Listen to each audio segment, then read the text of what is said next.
ICHROMA2 est un immunoanalyseur qui a pour principe l'immunofluorescence, et cela en utilisant la méthode d'immunodétection en sandwich. Les anticorps sont placés dans les tampons et vont détecter les antigènes présents dans l'échantillon. Ils formeront ainsi des complexes anticorps-antigènes qui migrent à travers la membrane des nitrocelluloses qui est située sous la cartouche. Au niveau de la cartouche sont localisés d'autres anticorps qui sont dirigés contre le premier anticorps. Ainsi, l'excès d'antigènes contenus dans l'échantillon va constituer l'excès des complexes antigènes-anticorps qui produira une forte intensité du signal fluorescent qui sera lui capté et calculé par la machine. L'équipement permet l'exploration de différents systèmes de l'organisme.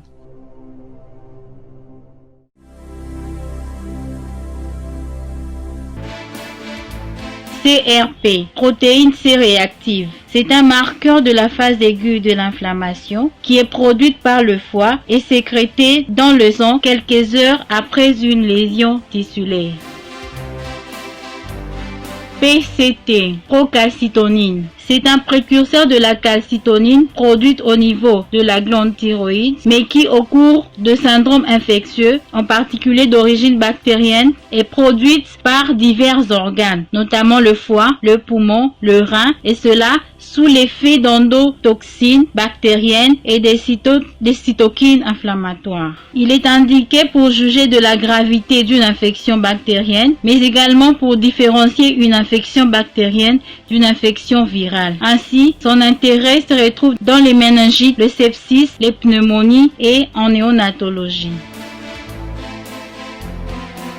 Antigène HBS. C'est une protéine de surface du virus de l'hépatite B. Sa présence dans les sangs est synonyme d'une infection en cours, qu'elle soit aiguë ou chronique. Anti-HBS, ce sont des anticorps dirigés contre les antigènes de surface du virus de l'hépatite B. Leur présence dans les sérums permet d'affirmer que l'affection s'est éteinte ou que l'individu est immunisé par vaccination. Anti-HCV. Le diagnostic de l'hépatite C est porté sur la mise en évidence d'anticorps anti-HCV dans les sérums. ASO.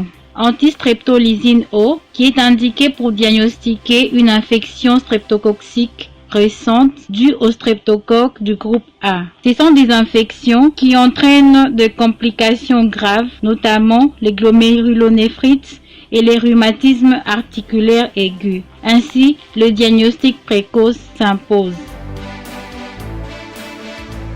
Toxo-IgG-IgM. Ce sont des anticorps produits en contact d'un parasite appelé Toxoplasma gondii. Il est donc indiqué lorsqu'on suspecte une toxoplasmose.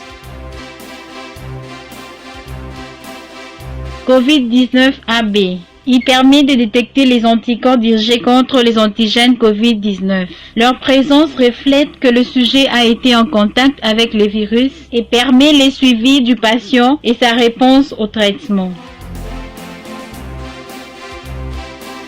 COVID-19 AG. Ce test permet la détection des antigènes COVID-19 dans le sang du patient et indique si le patient a une infection actuelle.